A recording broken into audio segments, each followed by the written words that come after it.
The phone rang at 1:07 a.m. I was half asleep, my glasses still on, paperwork spread across the kitchen table like always. I almost ignored it. Then I heard her voice. "Dad, please open the door. It's cold outside." My heart stopped. Not skipped a beat, stopped. Because my daughter Lily had died 4 years ago.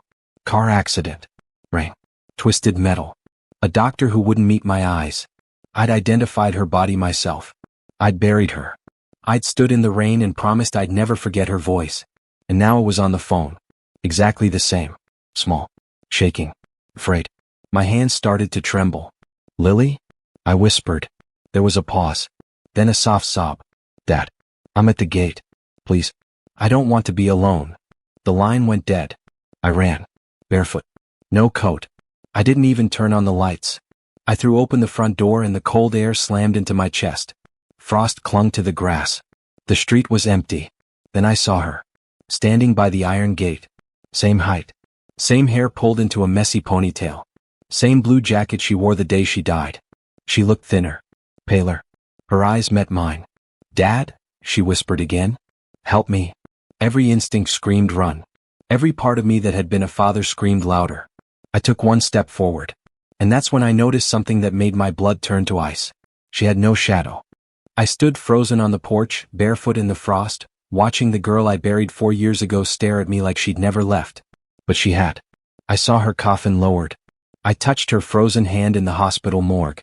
Yet here she was, calling me Dad. No shadow. No breath in the cold air. Only the wind whispering through the trees like it was scared to be here too. "Please," she said again. "Don't let them take me." Them? I opened the gate. Slowly. As if moving too fast would make her vanish. She didn't flinch. I knelt in front of her. Close enough to see the scar above her right eyebrow, the one from the swing set when she was 8. I reached out. My hand trembled. And the moment my fingers grazed her cheek, she flinched. She was real. Warm. Solid. Terrified. "Lily," I choked. "How?" She shook her head violently. "No time. They'll come. They always come." Before I could ask who, she collapsed into me, crying so hard I felt her ribs shake. I looked down the street. Empty. But then, my porch light flickered. Once. Twice. Dead. All the power in the house cut out. And in that sudden silence, I heard something low, crawling, from the woods behind our yard. Not walking. Dragging.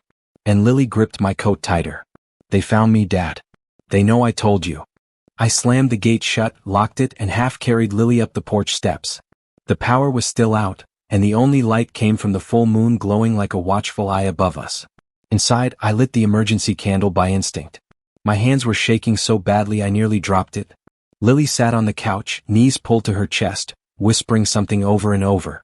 "Don't follow the humming. Don't follow the humming." I crouched beside her. "What are you talking about? What is going on, Lily?" She looked up, her face pale and drawn. "They're not alive. But they want to be. And they follow the ones who remember." I didn't understand a word. She pointed to the fireplace. "Start a fire." "No. They hate warmth. It slows them down." I grabbed the matches and kindling with trembling hands. That's when I heard it. A low, bone-deep hum. Not a sound, really, more like something vibrating under the skin of the world. The windows began to fog from the outside. The temperature dropped sharply. My breath curled in the air. Lily bolted upright. "They're here." I rushed to the fireplace, struck the match. And the hallway floorboards behind me creaked. One. Then another. I turned slowly. And saw a tall, wet figure crouched in the hallway. His limbs were too long. Its skin looked like it had drowned. Eyes, black and sunken, locked onto me. Then it smiled. Its smile stretched too wide. Like skin had learned to copy emotion but never got the shape right. The thing stood motionless in the hallway, dripping water onto my hardwood floor. It was silent. Except for the humming, now louder, pressing behind my eardrums. I dropped the match. Missed the fireplace. It burned out on the floor. Lily screamed, "Don't look it in the eyes." But it was too late. I was already locked in. My legs wouldn't move. My breath came in shallow gasps. My vision started to blur, as if the shadows in the corners of the room were pulling me in. Then Lily tackled me from the side, breaking the eye contact. The thing shrieked. A horrible, metallic scream, like air being ripped apart by rusted machinery. I fumbled for the next match, hands numb. Lily pulled the curtains shut. "Hurry." It's stronger in the moonlight. I struck the match. It snapped. Another. What? Flames jumped to life in the fireplace. The creature backed away, skin steaming, mouth now wide open, but no sound came. Then it vanished, like a shadow in reverse, peeling back into nothing. I collapsed to the floor. Lily was sobbing. They follow pain, Dad. And when someone dies unfairly, they linger. That's how they found me. I stared at her. You died in a car accident. She looked up slowly. I didn't. That's what they wanted you to believe. My lungs forgot how to work. You didn't die? Lily nodded slowly. It wasn't an accident. Not really. That night I saw something I wasn't supposed to. Something Mom's side of the family was involved in. I stared at her. What are you saying? She hesitated. Then said, the women in Mom's family, they made a pact. It goes back generations. They promised safety, success, and favor, in exchange for something small every few decades. I felt cold seep into my spine. What kind of something? Lily's eyes dropped to the floor. A child.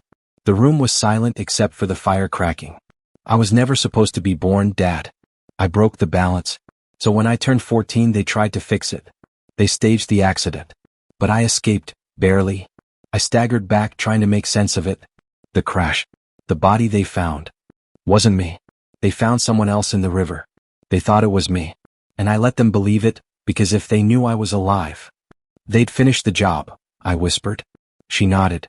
And now that I came back to you, she said, they'll come for both of us. The fire suddenly hissed, like water had been thrown on it. From upstairs, a loud thud. Then another. Like heavy feet, dragging. I turned to Lily. Who's in the house? She looked up, pale as snow.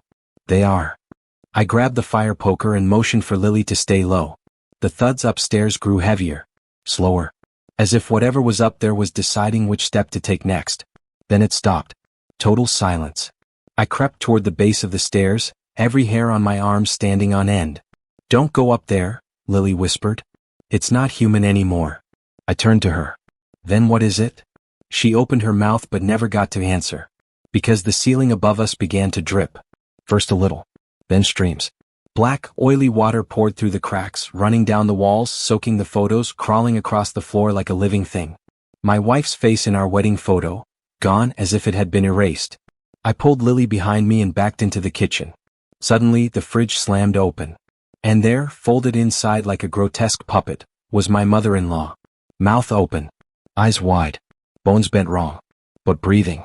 Barely. She gasped. Don't trust her? I froze. Who? Her lips quivered. Lily. I turned back. And my daughter was already gone. Only her shadow remained in the doorway. A child's giggle echoed faintly through the hall. Then silence. I stood frozen in the kitchen, staring at the doorway where Lily had just been. My heart was pounding so hard it hurt. Lily? I whispered. No answer. The house felt wrong now, heavier like it was holding its breath. The fire in the living room guttered low, throwing warped shadows across the walls. And that shadow in the doorway, it hadn't moved. It was still shaped like a child. But it was too tall. My mother-in-law coughed behind me, wet and rattling. She was never meant to come back, she croaked. The pact was broken the moment you loved her too much. I turned slowly. You let them take my daughter. Tears leaked from her eyes, mixing with the black water dripping from her hair. We thought we could control it. Give one life, save the rest. When she survived, everything followed her. A soft humming began again, this time inside the walls. Then Lily's voice echoed from upstairs. Dad, why won't you help me? I clenched my fist. That voice. That exact voice. But something about it was wrong now, stretched, layered like several mouths were speaking at once. I'm not your sacrifice anymore, I shouted. The shadow in the doorway twitched, and then split, peeling away from the wall and crawling toward me on all fours. The lights exploded. Glass shattered. And in the chaos I realized the truth too late. The thing I brought inside wasn't pretending to be Lily anymore. It was wearing her. The creature lunged, its limbs jerking like a marionette strung with regret and rage. I dove aside, knocking over the lamp. The room went pitch black. The only light came from the fireplace, now burning blue. I could hear it circling me. Breathing. Lily's voice kept echoing, sweet and broken. Daddy, I came back for you. Why won't you hold me? I gritted my teeth and reached into my pocket, pulling out the old silver locket I had found beneath the floorboards last week. It had her initials, the real Lily's, and a note inside. If she ever returns, this will remind you who she really was. I held it up. The creature shrieked. The walls buckled, the fire roared, and suddenly I was back in the living room. Empty. Silent. The black water gone. The walls clean. The air still. And a voice, faint like it came from a dream, whispered, "Thank you, Dad. I love you."